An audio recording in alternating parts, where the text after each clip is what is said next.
भारत ने दिखाई रुपए की ताकत, डॉलर को दिया बड़ा झटका। भारत ने अमेरिकी डॉलर की डोमिनेंस को कर दिया है तार-तार और अपने मास्टरमाइंड स्टेप से डॉलर और यूरो को पड़ी मास्टर स्ट्रोक की मार।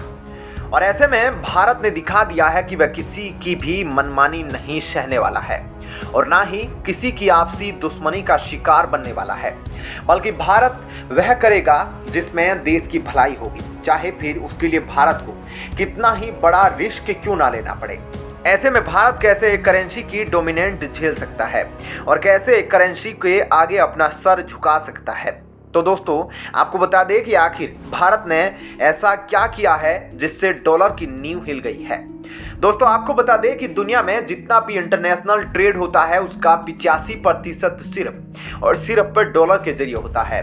तो हर देश के पास फॉरेन रिजर्व में यूएस डॉलर का होना बहुत जरूरी है और यह बात यूएस को अच्छे से पता है। इसी वजह से यूएस किसी देश के साथ अपने मतभेदों के चलते दूसरे देशों को नुकसान कर देता है, लेकिन परेशानी तब खड़ी होती है जब बाकी देशों को यूएस की इस पॉलिसी में उसका साथ भी देना पड़ता है, चाहे इसमें दूसरे देशों को नुकसान भी क्यों ना हो जाए। क्योंकि अगर किसी देश ने यूएस का साथ नहीं दिया तो उसकी पॉलिसी का विरोध किया तो यूएस उसे आसानी से डॉलर इशू नहीं करता और जिस देश के पास डॉलर नहीं है वह इंटरनेशनल ट्रेड नहीं कर पाता है। ऐसा लंबे समय से चलता आ रहा है और अब ज्यादातर देश यूएसए की मनमानी से तंग आ गए हैं, लेकिन अब मजबूरी है क्योंकि हर देश यूएसए की डॉलर पर इतना डिपेंड हो चुका है कि ना चाहते हुए भी उसे अमेरिका के आगे सर झुकाना पड़ता है। वजह, कोई भी देश अपनी करेंसी तभी इस्तेमाल करने देगा जब उसके लिए कोई फेवर किया जाए।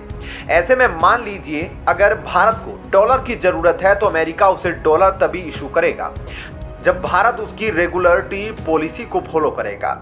रशिया यूक्रेन युद्ध के बाद यूएसए ने ऐसे कई नियम बना दिए हैं जिसकी वजह से छोटे देशों को परेशानी उठानी पड़ रही है।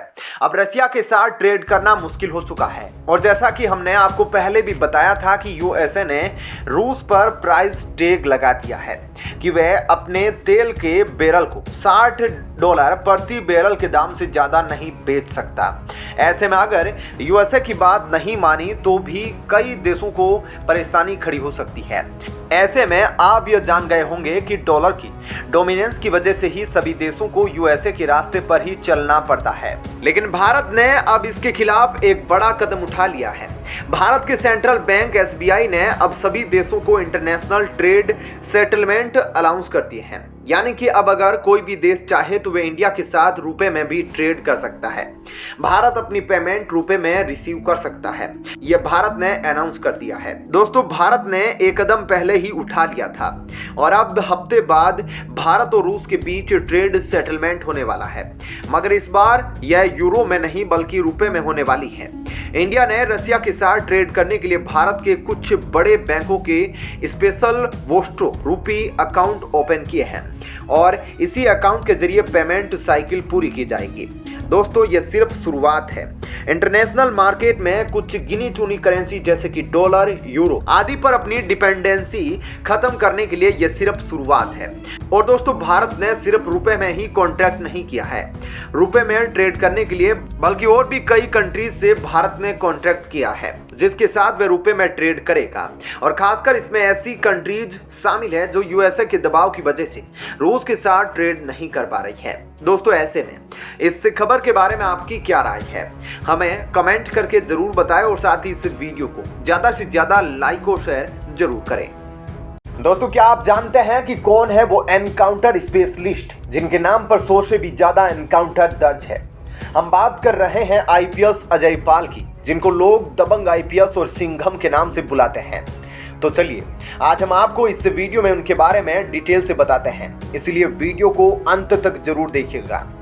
दोस्तों, डॉक्टर अजय पाल लुधियाना से हैं और एक आईपीएस ऑफिसर बनने से पहले वो एक डेंटिस्ट थे और 2011 में यूपीएससी का एग्जाम क्लियर करके वो एक आईपीएस ऑफिसर बने। उसके बाद उनकी पहली पोस्टिंग सहारनपुर में हुई थी और इसके बाद उनका तबादला मथुरा में हो गया। साथ ही वो नोएडा और रामपुर जैसे बड़े बड़े शहरों में भी एसपी रह चुके हैं।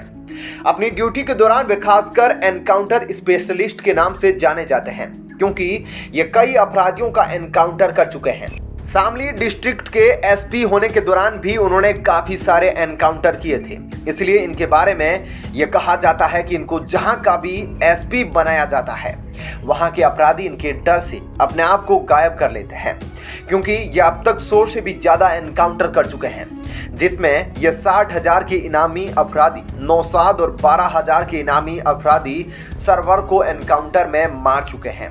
इसके अलावा इन्होंने फेमस काला गैंग को भी अच्छा खासा सबक सिखाया था और साथ ही उसके खतरनाक अपराधी फुरकान को भी पकड़कर जेल पहुंचाया था।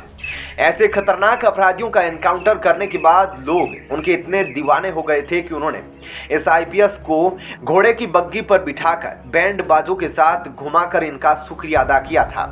यहाँ तक कि सीएम योगी ने भी इनके काम की काफी तारीफ की थी और इनको पुरस्कृत भी किया था और साथ ही इनको नोएडा का एसपी भी बना दिया गया था।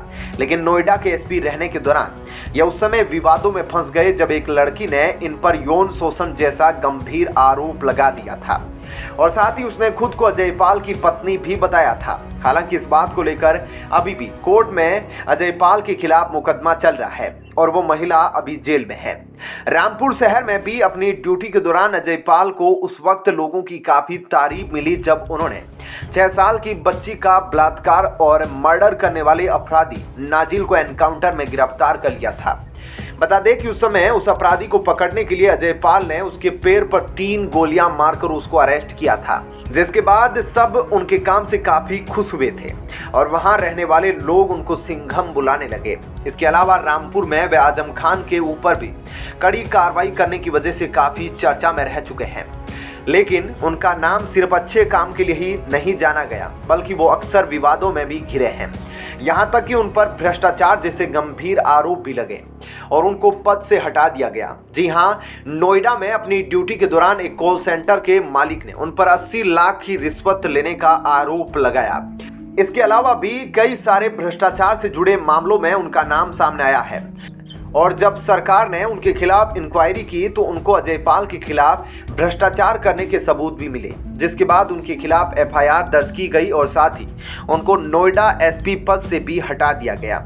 आपको इस encounter specialist officer doctor Ajaypal के बारे में जानकर कैसा लगा? इस बारे में हमें अपनी राय कमेंट करके जरूर बताएं और साथ ही इस वीडियो को ज़्यादा से ज़्यादा लाइक शेयर जरूर करें।